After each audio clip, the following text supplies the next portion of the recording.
당신은 지금 인생의 황금기를 낭비하고 계신지도 모릅니다. 오늘 이 영상을 보지 않으시면 당신의 남은 인생에서 가장 큰 후회를 하게 될 수도 있습니다. 그리고 다시는 돌이킬 수 없는 후회가 될 것입니다. 37년간 교직에 몸담았던 박순자 선생님은 퇴직 후 3년 동안 깊은 우울증에 시달렸습니다. 매일 아침 알람 소리에 일어나 출근하던 일상이 사라진 후 그녀의 하루는 텅 비어버렸습니다. 퇴직금은 통장에 고스란히 묶여 있었고 자녀들은 그 돈을 자신들이 관리해 주겠다고 했습니다. 그렇게 3년의 시간이 흘렀고 순자 선생님의 나이 67세. 그녀는 점점 자신이 쓸모없는 존재가 되어간다고 느꼈습니다. 하지만 지금 순자 선생님은 완전히 다른 삶을 살고 있습니다. 노인복지관에서 한글교실 교사로 활동하며 제2의 전성기를 맞이했고 72세의 나이에 새로운 인연도 만났습니다. 퇴직금으로는 평생 하고 싶었던 수채화를 배우기 시작했죠. 자녀들은 이런 엄마의 모습을 보며 놀라워합니다. 오늘 저는 여러분께 박순자 선생님의 이야기를 들려드리려 합니다. 이것은 단순한 성공 스토리가 아닙니다. 우리나라 50대 이상 성인 중 41.2%가 은퇴 후 우울증을 겪고 있다는 통계가 있습니다. 많은 분들이 순자 선생님과 같은 고민을 하고 계실 겁니다. 나는 이제 쓸모없는 사람이 된 걸까? 남은 인생을 어떻게 살아야 할까? 자녀들에게 부담이 되고 싶지 않은데. 황금빛 노후 채널을 찾아주신 여러분, 이 채널은 바로 여러분을 위한 공간입니다. 우리는 매주 실제 사례를 통해 노년의 삶을 어떻게 행복하게 만들어갈 수 있는지 함께 고민하고 있습니다. 지난 영상들에서 우리는 은퇴 후 창업에 성공한 김영호님의 이야기, 60세의 미술대학에 입학한 이명숙님의 도전, 황혼재혼으로 새로운 가정을 이룬 박재현님의 사례 등 다양한 이야기를 나눠왔습니다. 오늘 이야기의 주인공인 박순자 선생님의 변화에는 특별한 비결이 있었습니다. 그녀는 나이가 들수록 반드시 지켜야 할 3가지 원칙을 발견했고 그것을 실천하면서 인생의 황금기를 되찾았습니다. 특히 3번째 원칙은 많은 분들이 절대로 하지 말아야 할 것이라고 생각했던 것인데 실제로는 가장 중요한 원칙이었습니다. 영상을 시작하기 전에 구독과 좋아요 부탁드립니다. 매주 목요일마다 업로드되는 황금빛 노후의 이야기를 놓치지 않고 보실 수 있도록 알림 설정도 꼭 해주시기 바랍니다. 우리 부모님 세대가 더 행복한 노후를 보내실 수 있도록 이 영상을 부모님과 함께 시청하시는 것도 추천드립니다. 자, 이제 박순자 선생님의 이야기 속으로 들어가 보겠습니다. 그녀가 발견한 3가지 원칙, 그리고 그 원칙들이 어떻게 그녀의 인생을 바꿔놓았는지 지금부터 함께 알아보시죠. 2020년 2월의 마지막 날, 순자 선생님은 평소보다 일찍 거울 앞에 섰습니다. 평생 수백 번도 더 입었을 교사 정장을 입으면서 그녀의 손이 떨렸습니다. 오늘이 37년 교직 생활의 마지막 날이었기 때문입니다. 아침 일찍 등교하는 학생들의 모습은 늘 보던 그대로였습니다. 하지만 순자 선생님의 눈에는 모든 것이 특별해 보였습니다. 교문 앞에서 친구들과 웃고 떠드는 아이들, 급하게 뛰어오는 아이들, 졸린 눈을 비비며 하품하는 아이들. 37년 동안 매일 아침 보았던 광경인데 오늘따라 가슴 한켠이 먹먹해졌습니다. 교무실에 들어서자 동료, 교사들이 평소처럼 인사를 건넵니다. 오늘이 마지막이구나. 순자 선생님은 마지막으로 출석부를 들고 교실로 향했습니다. 마지막 조회, 마지막 수업. 모든 것이 마지막이었습니다. 수업 시작 종이 울리고 반장의 차렷, 경례 구호가 이어졌습니다. 늘 하던 대로였지만 오늘따라 목이 메었습니다. 교단에 서서 학생들을 바라보는데 지난 37년의 시간이 주마등처럼 스쳐 지나갔습니다.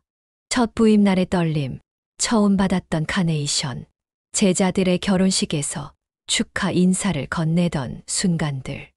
자, 오늘은 마지막 수업이니 특별히 준비한 게 있어요. 순자 선생님은 천천히 책상 서랍을 열었습니다. 거기에는 수십 년간 모아온 학생들의 편지가 가득했습니다.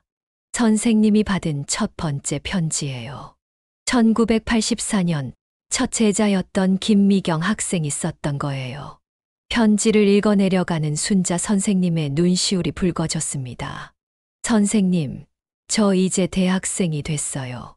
선생님 덕분에 제가 꿈을 이룰 수 있었어요. 선생님, 저 이제 엄마가 됐어요. 선생님처럼 좋은 엄마가 되고 싶어요. 선생님, 제가 이제 교사가 됐어요. 선생님이 제게 해주셨던 것처럼 저도 아이들에게 꿈과 희망을 주는 선생님이 되고 싶어요. 마지막 종소리가 울렸습니다. 학생들이 일어나 인사를 합니다. 선생님 감사했습니다. 순자 선생님은 끝내 눈물을 보이지 않으려 했지만 결국 눈물이 흘러내렸습니다. 교실을 나서는 발걸음이 무거웠습니다. 퇴근 시간, 교무실에서는 작은 송별회가 열렸습니다. 동료, 교사들은 순자 선생님의 노고를 치하하며 꽃다발을 건넸습니다. 교장 선생님은 우리 학교의 보물 같은 선생님을 보내게 되어 아쉽다며 송별사를 읽었습니다. 하지만 순자 선생님의 머릿속은 복잡했습니다. 내일부터 나는 무엇을 하며 살아야 하지? 37년 동안 한 번도 하지 않았던 고민이 밀려왔습니다. 지하철을 타고 집으로 돌아가는 길. 저녁 러시아워의 혼잡한 차량 속에서 순자 선생님은 문득 외로움을 느꼈습니다. 집으로 돌아와 현관문을 열자 늘 그랬듯 아무도 없는 빈집이 그녀를 맞이했습니다. 5년 전 남편과 사별한 후 이런 저녁 시간이 가장 힘들었습니다. 하지만 지금까지는 적어도 내일 아침에는 학교에 가야 해라는 생각이 있었습니다. 이제는 그마저도 없습니다. 식탁에 앉아 도시락을 펼치는데 딸 미연에게서 전화가 왔습니다. 엄마, 오늘이 마지막 날이었죠. 너무 섭섭하시죠? 순자 선생님은 담담한 척 대답했습니다. 아니야, 괜찮아. 이제 좀 쉬면서 살려고. 하지만 전화를 끊자마자 눈물이 왈칵 쏟아졌습니다. 거실 벽면에 걸린 시계 소리가 유독 크게 들렸습니다. 텔레비전을 켰다 껐다 하면서 무의미하게 시간을 보냈습니다. 잠자리에 들기 전 순자 선생님은 오랜만에 일기를 썼습니다. 2020년 2월 28일. 마지막 날이었다. 37년이라는 시간이 이렇게 끝나버리다니. 내일부터 나는 그저 한 명의 퇴직자일 뿐이다.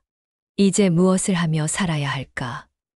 나는 여전히 무언가를 가르치고 싶은데 더 이상 내 교실은 없다. 내일이 두렵다. 밤새 잠을 설쳤습니다. 평생 처음으로 내일 아침 알람을 맞추지 않았습니다. 이제 더 이상 서둘러 일어날 필요가 없으니까요. 창밖으로 달빛이 새어 들어왔습니다. 순자 선생님은 이불을 끌어당기며 생각했습니다. 이제 정말 끝이구나. 퇴직 후 첫 봄이 찾아왔습니다. 창밖으로는 벚꽃이 흩날리고 있었지만 순자 선생님의 마음속은 여전히 겨울이었습니다. 매일 아침 7시 알람도 없이 눈을 뜹니다. 37년 동안 몸에 밴 습관이었죠. 하지만 이제는 서둘러 일어날 필요가 없었습니다. 통계청 자료에 따르면 퇴직자의 73%가 우울감을 경험한다고 합니다. 특히 교직과 같이 사회적 역할이 뚜렷했던 직업일수록 그 상실감은 더 크다고 하죠. 순자 선생님도 예외는 아니었습니다. 아침 식사 준비도 대충 하게 됐습니다. 예전에는 도시락까지 챙겨야 했기에 아침부터 분주했는데, 이제는 누군가를 위해 음식을 준비할 이유가 없어졌습니다. 식빵 한 조각에 커피 한 잔, 이게 전부였습니다. 텔레비전을 켜놓고 멍하니 시간을 보내다 보면 어느새 점심시간입니다. 예전 같았으면 학생들과 함께 급식을 먹으며 웃고 떠들었을 시간이죠. 지금은 혼자 끓여 먹는 라면이 전부입니다. 가끔 옛 제자들이 SNS로 보내는 메시지가 유일한 낙이었습니다. 퇴직금은 통장에 고스란히 묶여 있었습니다. 아들 민수가 적극적으로 나서서 관리해 주겠다고 했죠. 어머니는 돈 관리를 잘 못하시잖아요. 제가 좋은 펀드도 알아봤는데 맡겨만 주세요. 순자 선생님은 그 말이 마음에 걸렸습니다. 평생 교단에 서서 학생들을 가르쳤던 사람을 마치 철없는 아이 대하듯 하는 것 같았거든요. 서울대학교 노년학 연구소의 조사에 따르면 은퇴자들이 겪는 가장 큰 어려움 중 하나가 바로 가족 관계의 변화라고 합니다. 특히 자녀들과의 관계에서 역할 역전을 경험하면서 자존감이 크게 저하된다고 하죠. 딸 미연은 또 다른 방식으로 걱정을 했습니다. 엄마, 요즘 친구분들도 자주 못 만나시죠? 제가 주말에 데리러 갈게요. 우리 집에서 며칠 지내다 가세요. 하지만 순자 선생님은 그런 제안이 더 외롭게 느껴졌습니다. 마치 혼자서는 아무것도 할 수 없는 사람처럼 여겨지는 것 같았거든요. 봄이 깊어갈수록 우울감은 더 짙어졌습니다. 창밖을 보면 등교하는 학생들이 보였습니다. 교복 차림의 아이들이 지나갈 때마다 가슴이 먹먹해졌습니다. 문득 교무실 자리에 놓아두었던 화분이 생각났습니다. 지금쯤 누군가 잘 돌보고 있을까? 퇴직 전에는 상상도 못했던 일들이 일상이 되어버렸습니다. 오후 내내 잠을 자기도 하고 끼니를 거르기도 했습니다. 건강검진 결과표는 서랍 속에 넣어둔 채 들여다보지도 않았죠. 가끔 전화가 오면 받지 않은 채 그대로 두었다가 나중에 문자로만 답장을 보내곤 했습니다. 보건복지부의 노인 실태조사에 따르면 퇴직 후 우울증을 겪는 노인의 47%가 전문적 도움을 받지 않는다고 합니다. 대부분 나이 들면 당연한 것이라고 생각하거나 도움을 요청하는 것 자체를 부끄럽게 여기기 때문이죠. 어느 날은 거울을 보다가 깜짝 놀랐습니다. 불과 3개월 만에 이렇게나 달라져 있을 줄이야. 푸석해진 피부, 늘어진 옷매무새, 생기 없는 눈빛. 순자 선생님은 자신도 모르게 한숨을 내쉬었습니다. 내가 언제부터 이렇게 됐던 걸까? 저녁이면 특히 더 외로웠습니다. 학교에 있을 때는 늦게까지 일하느라 저녁 시간이 빨리 지나갔는데, 이제는 해질녘부터 잠자리에 들 때까지가 가장 힘든 시간이 되었습니다. TV를 틀어놓고 있어도 웃고 떠드는 소리가 마치 다른 세상의 이야기처럼 들렸습니다. 그러던 어느 날 오래된 앨범을 정리하다가 첫 부임 시절 찍은 사진을 발견했습니다. 젊은 시절의 자신이 활짝 웃고 있었죠. 그 시절에는 매일이 설렘과 도전의 연속이었습니다. 언제부터 그 열정을 잃어버린 걸까요? 사진을 보고 있자니 문득 눈물이 흘렀습니다. 침대 옆 탁자에는 먹지 않은 수면제가 쌓여갔습니다. 병원에서 처방받은 약이었지만 먹고 나면 더 우울해질 것 같아 차마 손이 가지 않았습니다. 대신 밤마다 창밖 달빛을 바라보며 생각했습니다. 나는 이제 정말 쓸모없는 사람이 된 걸까? 그날도 평소와 다름없는 아침이 찾아왔습니다. 아니, 달랐나요? 전화벨 소리가 울렸을 때 순자 선생님은 여느 때처럼 무시하려 했습니다. 하지만 전화는 계속되었고 마침내 수화기를 들었습니다. 순자야, 나 영희야. 30년 지기 친구 영희의 목소리였습니다. 간호사로 일하다 2년 전에 퇴직한 친구입니다. 순자야, 너 요즘 어떻게 지내? 그동안 전화도 안 받고 다들 걱정하고 있잖아. 오랜만에 듣는 친구의 목소리에 마음 한켠이 조금 따뜻해졌습니다. 의료계 통계를 보면 사회적 관계를 유지하는 노인과 그렇지 않은 노인의 수명이 평균 7년 이상 차이 난다고 합니다. 하지만 그때의 순자 선생님은 그런 사실을 몰랐습니다. 다만 친구의 목소리가 그리웠을 뿐이었죠. 우리 복지관에 한번 와볼래? 내가 거기서 요가도 배우고 스마트폰 교실도 다니는데 정말 재미있어. 처음에는 거절하려 했습니다. 하지만 영희의 끈질긴 설득에 결국 마음이 움직였습니다. 그래, 한 번만 가볼게. 다음 날 아침 오랜만에 화장을 했습니다. 거울 속 얼굴이 낯설었습니다. 옷장 깊숙이 처박혀 있던 원피스를 꺼내 입었습니다. 3개월 만에 처음으로 집 밖으로 나서는 순간 심장이 빠르게 뛰었습니다. 복지관은 생각보다 훨씬 활기찼습니다. 로비에서는 어르신들이 바둑을 두고 계셨고 강당에서는 요가 수업이 한창이었습니다. 2층에서는 노래교실 소리가 들려왔습니다. 여기가 바로 내가 말했던 곳이야. 어때? 생각보다 괜찮지? 영희는 순자 선생님을 이곳저곳 데리고 다녔습니다. 컴퓨터실, 도서관, 체력 단련실, 그리고 마지막으로 한글 교실을 보여줬습니다. 여기 좀 봐.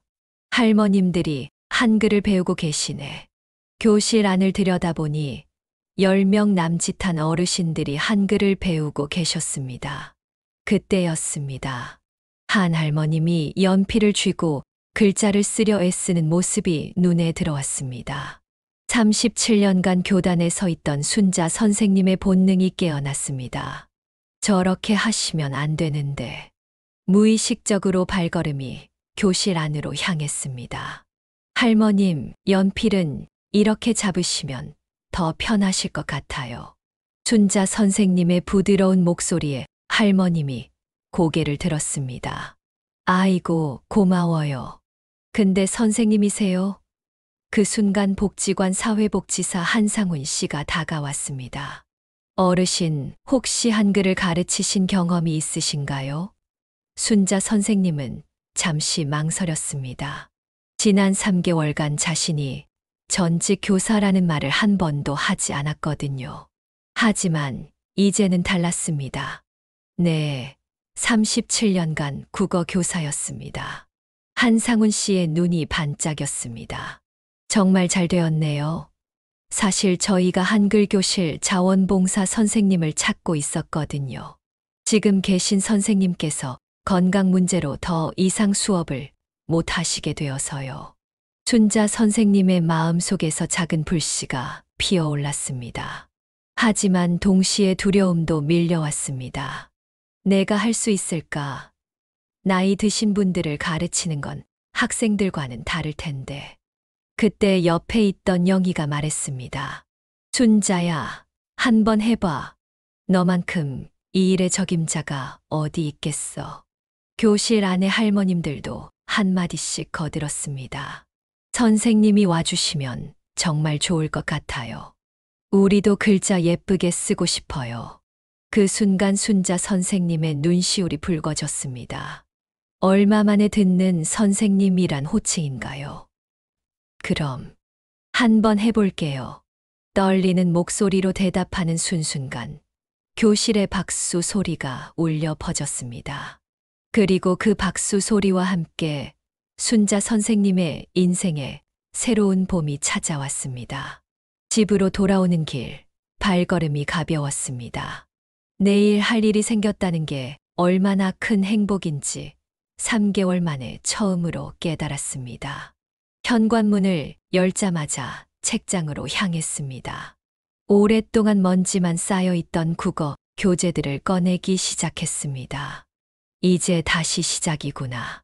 순자 선생님은 책장을 넘기며 중얼거렸습니다. 내일이 기다려졌습니다. 3개월 만에 처음으로 내일이 기다려졌습니다.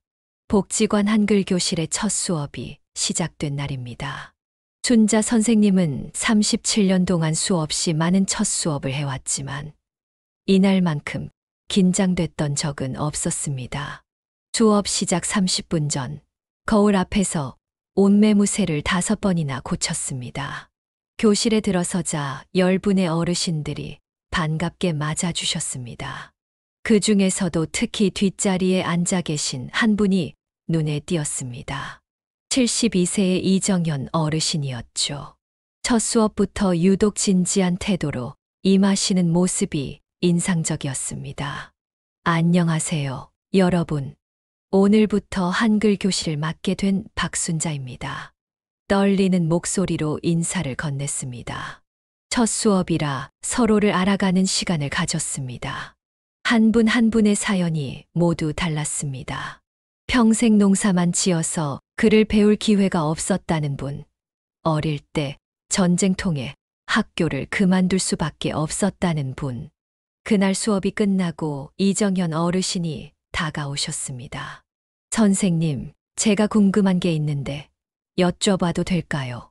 수업 내용에 대해 꼼꼼하게 질문하시는 모습이 마치 열심히 공부하는 학생 같았습니다. 전 평생 무역회사에서 일했어요. 영어는 할 줄 알았지만 정작 우리말을 제대로 쓸 줄 모른다는 게 늘 한이었죠. 한글 교실은 일주일에 3번, 매주 월, 수, 금요일에 진행되었습니다. 수업을 준비하면서 순자 선생님은 오랜만에 활기를 되찾았습니다. 밤늦게까지 교재를 연구하고 학생들의 수준에 맞는 맞춤형 학습지도 만들었습니다. 어느 날은 이정현 어르신이 수업이 끝난 후 조심스레 말을 건네셨습니다. 선생님, 혹시 커피 한잔 하실래요? 다른 분들도 함께요. 순자 선생님은 잠시 망설였지만 수강생들과 함께하는 자리라 부담 없이 응했습니다. 복지관 근처 조용한 카페에서 5분의 수강생과 함께 이야기꽃을 피웠습니다. 이정현 어르신은 자신의 이야기를 들려주셨습니다. 제가 젊었을 때는 무조건 외국어만 중요하다고 생각했어요. 하지만 나이 들어보니 우리말의 아름다움을 깨닫게 되더군요. 특히 우리 문학에 담긴 정서를 이해하고 싶어졌어요. 그날 이후로 수업은 더욱 활기를 띠었습니다. 단순히 글자를 배우는 것을 넘어 시를 읽고 감상을 나누기도 하고 짧은 편지를 써보는 시간도 가졌습니다. 순자 선생님은 학생들의 작은 진전에도 진심으로 기뻐했습니다. 특히 이정현 어르신의 학습 의지는 대단했습니다. 매일 아침 일찍 일어나 받아쓰기 연습을 하신다고 했죠. 선생님 덕분에 이제 손주들에게 예쁜 편지도 쓸 수 있게 됐어요. 그의 진심 어린 미소를 보며 순자 선생님의 마음도 따뜻해졌습니다. 한 달이 지났을 때의 일입니다. 수업 도중 갑자기 정전이 되었습니다. 잠시 당황했지만 이내 창가로 모여 앉아 서로의 인생 이야기를 나누는 시간을 가졌습니다. 어둠 속에서 들려오는 진솔한 이야기들이 교실을 가득 채웠습니다. 그날 이정현 어르신이 들려준 이야기가 특히 기억에 남았습니다. 사실 전 아내를 3년 전에 하늘나라로 보냈어요. 그때부터 세상이 무너진 것 같았죠. 하지만 이렇게 새로운 것을 배우면서 다시 살아갈 힘을 얻고 있습니다. 순자 선생님은 그의 이야기에 깊은 공감을 느꼈습니다. 자신도 5년 전 남편을 잃고 비슷한 시간을 보냈으니까요. 서로의 아픔을 이해하는 눈빛을 주고받았습니다. 그때 정연 어르신의 눈가가 촉촉이 젖어 있는 것을 보았습니다. 수업이 끝난 후 복도에서 우연히 마주쳤습니다. 선생님, 다음 주에 근처에서 피아노 연주회가 있는데 혹시 함께 가실 수 있을까요? 갑작스러운 제안에 순자 선생님의 심장이 빠르게 뛰었습니다. 잠시 망설이다가 대답했습니다. 네, 좋아요. 그날 밤 순자 선생님은 오랜만에 일기를 썼습니다. 오늘따라 창밖의 달빛이 유난히 밝다. 마치 20살 소녀처럼 가슴이 설렌다. 이런 감정을 다시 느낄 수 있을 거라고는 생각도 못했는데. 인생은 참 신기하구나. 주말 가족 모임이 있던 날이었습니다. 아들 민수의 집에서 늘 하던 대로 식사를 하기로 했죠. 순자 선생님은 오랜만에 화장을 하고 새로 산 원피스를 입었습니다. 거울 속 자신의 모습이 달라 보였습니다. 어머니, 옷이 좀 젊은 것 같지 않으세요? 며느리의 말에 민수가 거들었습니다. 맞아요. 요즘 어머니 뭔가 다르시던데. 복지관 다니시면서 많이 바뀌신 것 같아요. 겉으로는 걱정하는 듯한 말투였지만 어딘가 못마땅해 하는 기색이 역력했습니다. 최근 한 연구 결과에 따르면 노인의 사회활동 증가를 긍정적으로 바라보는 자녀는 38%에 불과하다고 합니다. 특히 부모의 이성 교제에 대해서는 86%가 부정적인 시각을 보인다고 하죠. 어머니, 그 한글 교실에서 남자분이랑 친하게 지내신다면서요. 민수의 질문에 순자 선생님은 순간 얼어붙었습니다. 누군가 봤나 봅니다. 그냥 수강생 중 한 분이야. 다른 분들도 다 같이 어울리는 거야. 변명하듯 말했지만 얼굴이 붉어지는 것을 감출 수 없었습니다. 딸 미연이 말을 보탰습니다. 엄마, 전 좋은 것 같아요. 엄마가 활기차 보이시는 게 너무 좋아요. 하지만 민수는 고개를 저었습니다. 누나도 참. 어머니 나이가 몇인데요. 동네 사람들 눈도 있고. 순자 선생님의 마음이 무거워졌습니다. 수업이 끝나고 이정현 씨와 나누는 차 한 잔의 시간이 그렇게 죄스러운 일이었나요? 문득 지난주 이정현 씨가 건넸던 말이 떠올랐습니다. 우리 나이에도 새로운 시작이 있다는 게 축복 아닐까요? 어머니, 그 퇴직금 말인데요. 민수가 조심스레 말을 꺼냈습니다. 제가 알아본 펀드가 있는데 수익률이 꽤 괜찮아요. 맡겨두시는 게 어떠세요? 순자 선생님은 한숨을 삼켰습니다. 아니야, 엄마가 알아서 할게. 어머니, 그래도 노후 대책은 확실히 해두셔야죠. 요즘 사시는 게 좀 해퍼지신 것 같아서요. 며느리의 말에 순자 선생님의 눈시울이 붉어졌습니다. 수채화 학원을 등록하고 가끔 카페에 가는 것이 그렇게 해퍼 보였을까요? 저녁 식사가 끝나갈 무렵 민수가 결정적인 한마디를 던졌습니다. 어머니, 우리 집 근처로 이사 오시는 건 어떠세요? 제가 자주 살피기도 편하고. 순자 선생님은 숟가락을 내려놓았습니다. 민수야, 엄마가 그렇게 걱정되니? 집으로 돌아오는 길, 발걸음이 무거웠습니다. 지하철에서 마주친 자신의 모습이 창에 비쳤습니다. 67세의 나이가 마치 족쇄처럼 느껴졌습니다. 주머니 속 휴대폰이 울렸습니다. 이정현 씨였습니다. 선생님, 잘 들어가셨나요? 전화를 받지 않았습니다. 대신 문자를 보냈습니다. 네, 잘 들어갔어요. 차가운 답장이었습니다.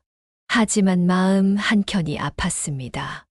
이정현 씨와 나눈 대화들, 함께 들었던 음악회, 서로의 아픔을 나누며 위로받았던 시간들. 그것들이 정말 부끄러운 일이었을까요? 집에 도착해서 거울을 보며 생각했습니다. 지난 몇 개월간 자신이 얼마나 행복했는지를. 한글 교실 학생들과 함께할 때의 보람, 수채화를 배우며 느끼는 성취감, 그리고 이정현 씨와의 따뜻한 대화. 그 모든 것들이 왜 죄가 되어야 하는 걸까요? 밤늦게 영희에게 전화가 왔습니다. 순자야, 많이 힘들었지? 내가 다 들었어. 넌 잘못한 거 없어. 우리 나이에도 행복할 권리가 있는 거야. 친구의 말에 참았던 눈물이 터져 나왔습니다. 영희야, 난 정말 이제 막 살 것 같았는데. 우리 애들은 날 아직도 철없는 애처럼 대하네. 흐느끼는 순자 선생님의 목소리를 들으며 영희가 말했습니다. 그래, 울어. 다 울고 나면 털어버려. 너는 너의 인생을 살아야 해.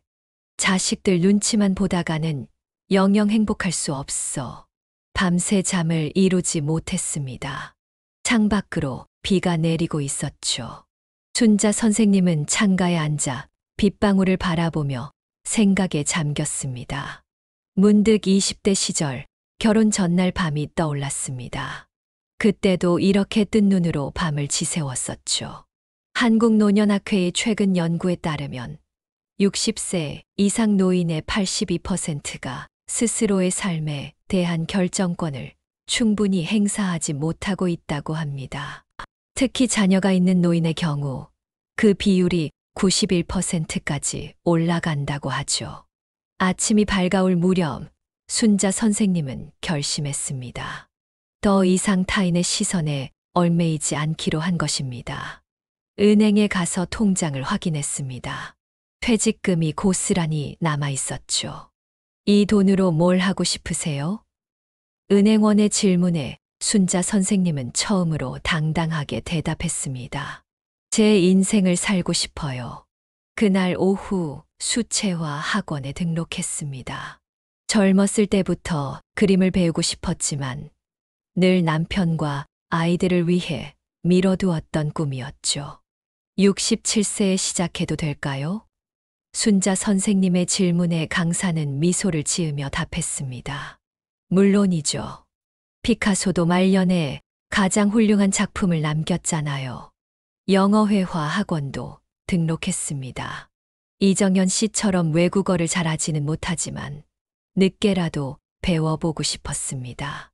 실은 제가 은퇴하기 전에 캐나다에 있는 제자를 만나러 가보고 싶어요. 꿈을 말하는 순자 선생님의 눈빛이 반짝였습니다. 복지관 한글 교실에서도 변화가 있었습니다. 이제는 단순히 한글만 가르치는 것이 아니라 시쓰기 수업도 시작했습니다.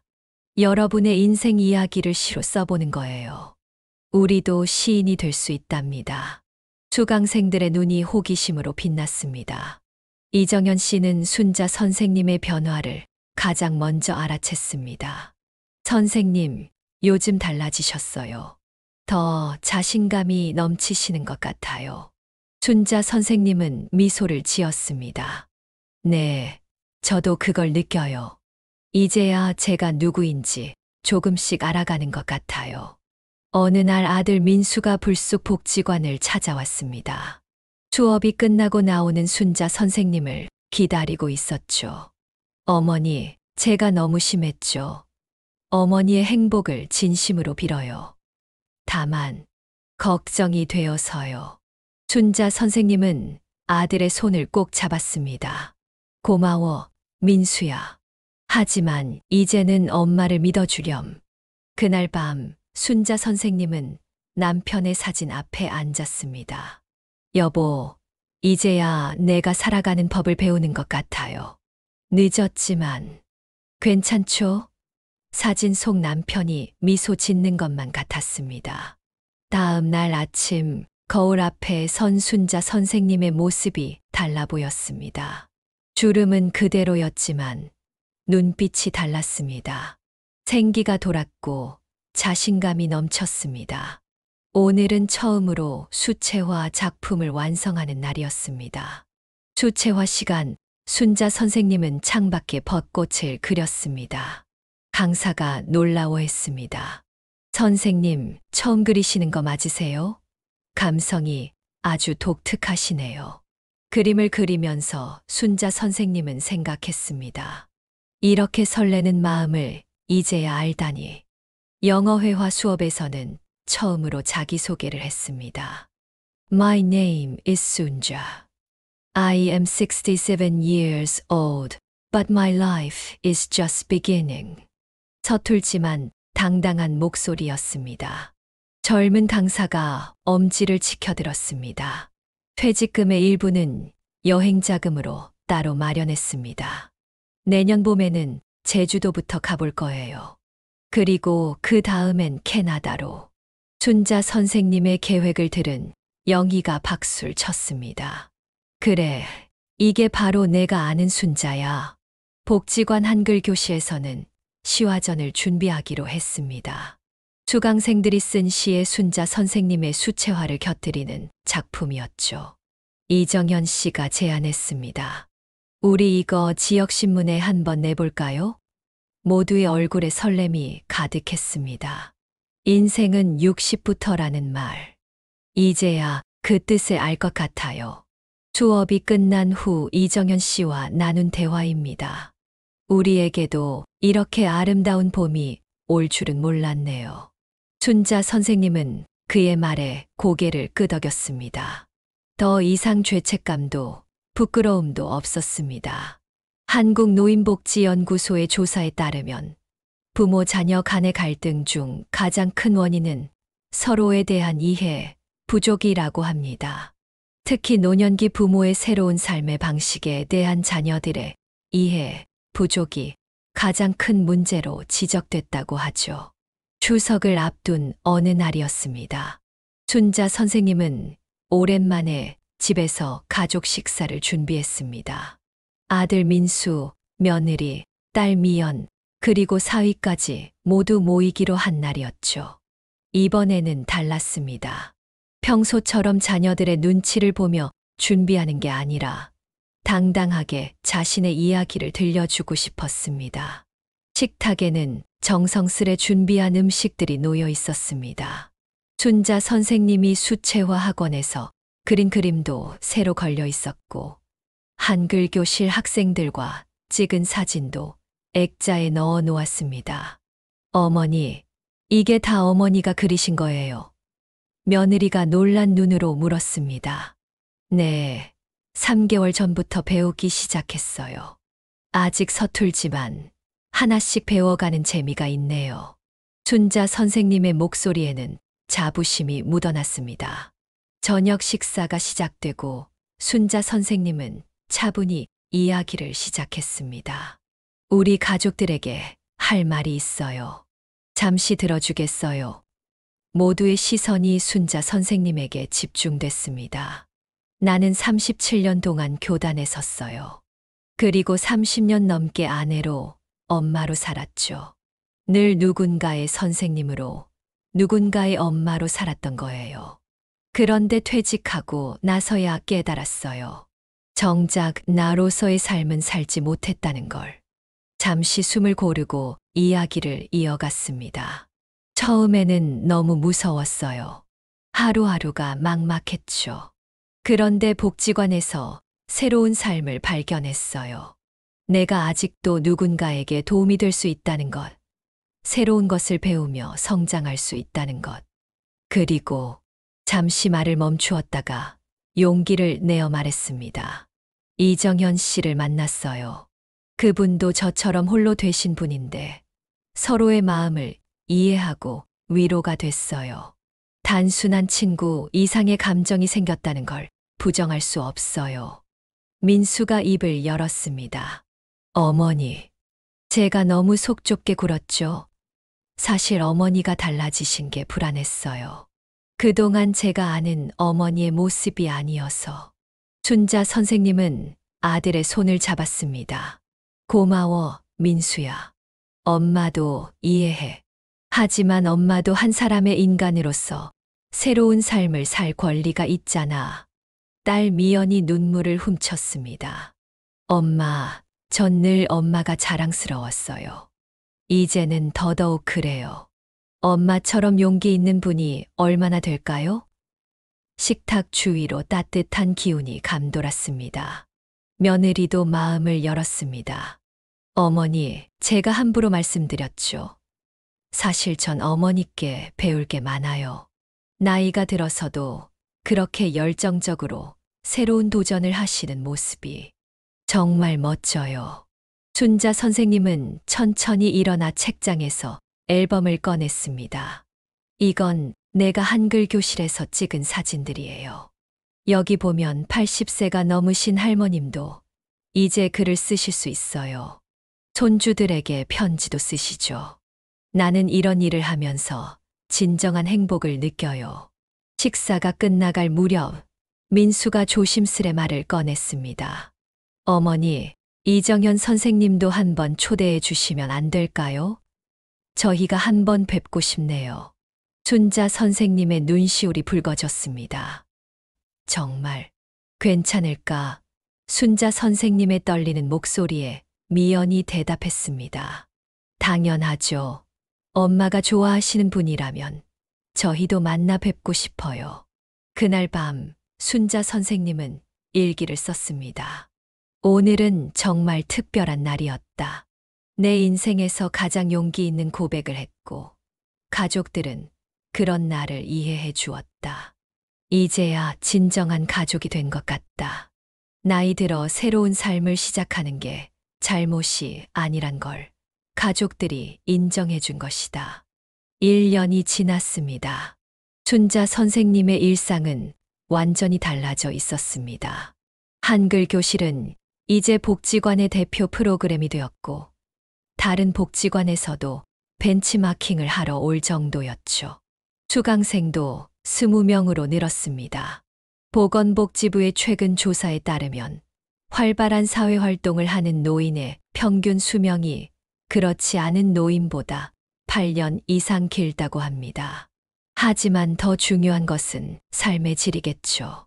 순자 선생님의 하루하루는 이제 기쁨과 보람으로 가득했습니다. 선생님, 제가 손녀에게 처음으로 편지를 썼어요. 80세 할머님의 기쁨 넘치는 목소리에 교실이 밝아졌습니다. 할머님이 꾸벅 절을 하셨습니다. 선생님 덕분에 제 인생의 소원을 이뤘어요. 순자 선생님은 뿌듯한 마음을 감출 수 없었습니다. 수채화 실력도 일취월장했습니다. 지역 문화센터에서 작은 전시회도 열었죠. 엄마, 이런 재능이 있으셨다니 놀라워요. 전시회에 찾아온 딸 미연의 말에 순자 선생님은 미소를 지었습니다. 나도 몰랐단다. 늦게 발견한 재능이지만 그래서 더 소중해. 이정현 씨와의 관계도 자연스럽게 발전했습니다. 가족들과도 인사를 나누고 주말이면 함께 산책을 하거나 음악회에 가기도 했습니다. 순자 씨, 당신 덕분에 제 인생의 황혼이 이렇게 아름다워질 줄 몰랐습니다. 이정현 씨의 진심 어린 고백에 순자 선생님의 마음도 따뜻해졌습니다. 영어 회화도 꾸준히 배웠습니다. 마침내 캐나다에 있는 제자를 만나러 가는 계획을 세웠죠. Mom, I'm so proud of you. 화상통화로 제자에게 영어로 인사를 건넸을 때 제자의 감동한 목소리가 아직도 귓가에 맴돕니다. 어느 날 복지관에서 특별한 제안이 들어왔습니다. 다른 노인분들을 위한 특강을 해달라는 것이었죠. 주제는 황혼의 새로운 시작이었습니다. 처음에는 망설였지만 용기를 내어 수락했습니다. 강연장에는 100명이 넘는 청중이 모였습니다. 여러분, 저는 67세에 새로운 인생을 시작했습니다. 늦었다고요? 아니요, 전혀 늦지 않았습니다. 우리의 인생은 지금부터가 진짜입니다. 강연은 큰 호응을 얻었습니다.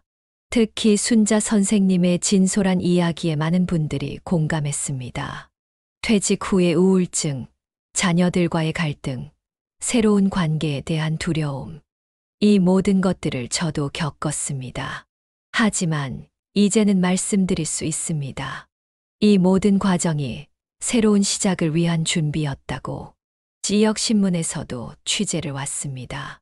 67세에 시작된 제2의 인생이라는 제목의 기사가 실렸죠. 기자는 특히 한글 교실 이야기에 깊은 관심을 보였습니다. 글을 몰라 평생 가슴앓이 하시던 분들이 이제는 손주들에게 편지를 쓰신다는 게 정말 감동적입니다. 순자 선생님의 도전은 계속됐습니다. 이번에는 디지털 기기 사용법을 배우기 시작했습니다. 요즘 학생들이 유튜브로 많이 배운다고 하더라고요. 저도 한글 교육 영상을 만들어 보고 싶어요.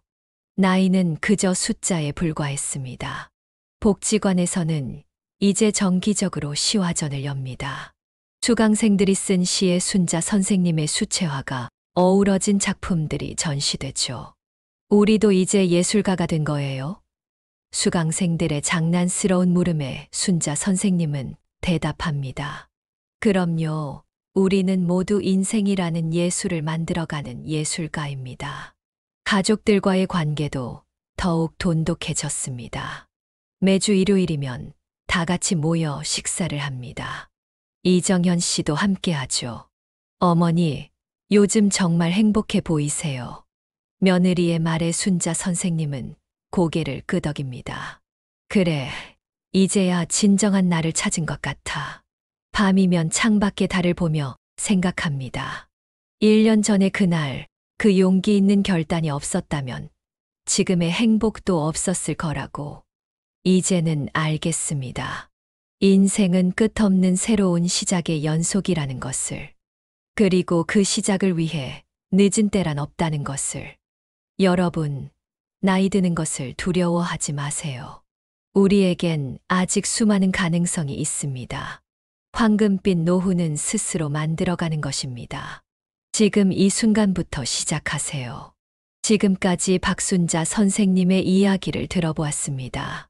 37년간의 교직 생활을 마치고 시작된 그녀의 새로운 인생 어떠셨나요? 우리는 그녀의 이야기를 통해 몇 가지 중요한 진실을 발견할 수 있었습니다. 첫째, 나이는 그저 숫자에 불과하다는 것입니다. 순자 선생님은 67세에 수채화를 시작했고 영어 회화도 배웠습니다. 80세가 넘은 한글 교실 학생들도 새롭게 글을 배우며 인생의 기쁨을 되찾았죠. 우리에게 가장 필요한 것은 나이가 아닌 도전할 용기입니다. 둘째, 경제적 자유는 단순히 돈을 모으는 것이 아니라는 점입니다. 순자 선생님은 퇴직금을 자신의 새로운 삶을 위해 투자했습니다. 그동안 자녀들을 위해, 미래를 위해 아껴두기만 했던 돈을 자신의 행복을 위해 쓰기 시작했죠. 그리고 그것이 오히려 더 풍요로운 노후를 만들어 주었습니다. 셋째, 가족과의 관계는 서로에 대한 이해와 존중에서 시작된다는 것입니다. 처음에는 자녀들의 반대가 있었지만 진정성 있는 대화를 통해 서로를 이해하게 되었습니다. 부모도 한 인간으로서의 삶을 살 권리가 있다는 것을 인정하게 된 것이죠. 넷째, 새로운 관계의 가능성입니다. 이정현 씨와의 만남이 보여주듯 진정한 교감과 이해를 바탕으로 한 관계는 나이와 상관없이 우리 삶을 풍요롭게 만들어줄 수 있습니다. 순자 선생님은 그 관계를 통해 더욱 젊어지고 활기찬 삶을 살게 되었습니다. 다섯째, 배움에는 끝이 없다는 진리입니다. 한글을 가르치면서도 수채화를 배우고 영어를 공부하면서도 디지털 기기 사용법을 익혔습니다. 이 모든 과정이 삶의 활력이 되어 주었죠. 배움은 곧 성장이고 성장은 곧 삶의 기쁨입니다. 여러분의 인생에도 이런 변화의 순간이 찾아올 수 있습니다. 어쩌면 지금이 바로 그 순간일지도 모릅니다. 퇴직을 앞두고 계신가요? 혹은 이미 퇴직하셨나요? 자녀들과의 관계로 고민이 있으신가요? 새로운 도전을 앞두고 망설이고 계신가요? 지금 바로 시작하세요. 처음부터 거창한 계획은 필요 없습니다. 작은 것부터 시작하면 됩니다. 가까운 복지관이나 문화센터에 가보는 것은 어떨까요? 평소 배우고 싶었던 취미를 시작하는 것은요? 오랫동안 마음에 품어왔던 여행을 계획하는 것은 어떨까요? 특히 우리 부모님 세대들께 꼭 이 영상을 보여드리시기 바랍니다. 여러분의 부모님도 순자 선생님처럼 제2의 인생을 시작하실 수 있습니다. 그리고 그것이 결국 우리 가족 모두의 행복으로 이어질 것입니다. 이 영상이 여러분께 작은 용기가 되었기를 바랍니다. 우리의 인생은 60대에 끝나는 것이 아니라 오히려 그때부터 새롭게 시작될 수 있다는 것을 기억해 주세요. 여러분의 황금빛 노후를 응원하겠습니다. 구독과 좋아요는 저희에게 큰 힘이 됩니다. 알림 설정도 꼭 해주시기 바랍니다. 앞으로 업로드되는 황금빛 노후의 이야기를 놓치지 않고 보실 수 있답니다. 댓글로 여러분의 이야기도 들려주세요. 여러분은 어떤 도전을 꿈꾸고 계신가요? 혹은 이미 새로운 도전을 시작하셨다면 그 경험을 다른 분들과 나눠주세요. 여러분의 이야기가 누군가에게는 큰 용기가 될 수 있습니다. 다음 영상에서 다시 만나 뵙겠습니다. 행복한 하루 보내세요.